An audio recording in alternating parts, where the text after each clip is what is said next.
ওই যে কেওড়া। তা যান একটা পারি নিয়ে আসেন। আপনি আমার ইউটিউব চ্যানেলে সাবস্ক্রাইবের জন্য একটু কেওড়া পারেন তাহলে। অত কিছু আমি আটা পাবো না, লাঙল পাবো না, মনে হচ্ছে তবে একটু চেষ্টা করে দেখতে পারি যে একটা হয়তো পারতে পারি নাকি ওইটা পারতে করি একটাই পারবো। একটা কেওড়া ফল এটা ভালো একটা শরীরের জন্য উপকারী জিনিস। কেওড়াটাকে কোন জিনিস ঠান্ডা গরম মানে না, এর টক হেভি পুষ্টিকর জিনিস একটা, মানে শরীরের পক্ষে এটা একটা টক জিনিস, খাইলে খুব মজাদার জিনিস, বুঝলে? তা আপনি কি এখন খাইয়ে টেস্ট করে হ্যাঁ, দেখবেন? এটা এখন আমি গাছ থেকে কেবল সংগ্রহ করে নিয়ে আসলাম।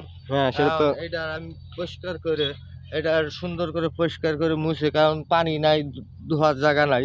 এখন এটা পরিষ্কার করে আহ, একটা কামড় দেন, বিশাল টক। কিন্তু এই টক জিনিসটা কিন্তু সেই টক না। এটা আপনি, আমার গালটা একটু টক হয়ে গেছে কিন্তু তা ভাই আপনার টক রিয়াকশনটা একটু জিনিসটা, দেখো, আপনার রিয়াকশনটা একটু দেখো, আপনি হ্যাঁ, একটু খান। টক জিনিসটা মনে করেন যে কোনো জায়গায় 10 জন মানুষ থাকলি আপনি সেই জায়গায় এক কামড় দিলি 10 জনের তাই গালে কিন্তু ভাই আপনি পানি চলে আসবে, কারণ এই টক জিনিসটা কিন্তু সবার গালে পানি আনি দেয়। হ্যাঁ এখন ভাই এই হ্যাঁ, বলেন, আপনি বলেন কি বলতেছেন। এই জিনিসটা মনে হয় যে আমি আর একটু খাই ভাই, দাঁড়ান পরে বলি। আমি আরেক কামড়, মানে আমার খান জিভটা খান। খুব পানি পানি হয়ে গেছে, মনে হচ্ছে তোমার, আপনারও একটু মনে হয় খাইতে মনে হ্যাঁ সেজন্যই বলতেছিলাম যে আমার একটা আইনে দেন। হ্যাঁ হেবি সুন্দর জিনিস, কিন্তু আপনি পকেটটা 2 কামড় দিলেন তো হাতে থাকলো, খাস যদি খুবই।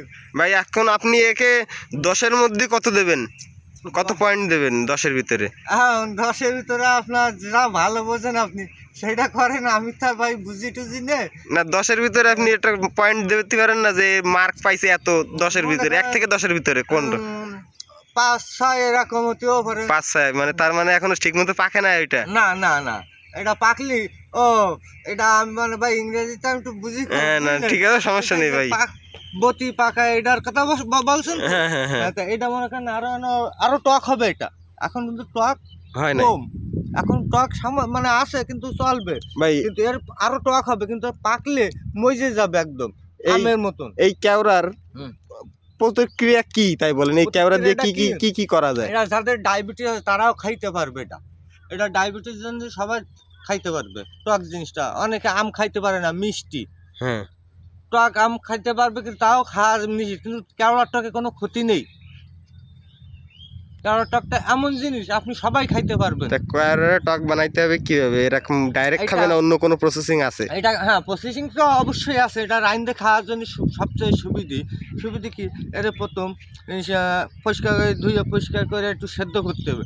সেদ্ধ করলে বিচি, আবার গুড়ি গুড়ি বিচি আছে এর ভিতরে, এই বিচিটা পরিষ্কার করে না নিলে আপনি খাইতে পারবেন না। মানে টক রাইন্দে যদি রাইন্দে খেতে হবে, ওটা কি ডালির মতন করে, এবার 1 মুঠ ডাল দিলেন, 5টা 6টা টক কেওড়া ওর ভিতরে ধুয়ে দিলেন, দিয়ে আস্তে নিয়ে ধুতে হবে, পানির ভিতর ধুয়ে ছাড়াই দিয়ে বিচি ফেলাই দিতে হবে, আস্ত থাকবে বিচি যাতে না গলে, দিয়ে ওইটা ডালের মধ্যে দিলে ডালটা টক ডালও হয়ে যাবে। আর তার মানে আমার বিসিও থাকতেছে না? না, বিচি থাকতেছে না।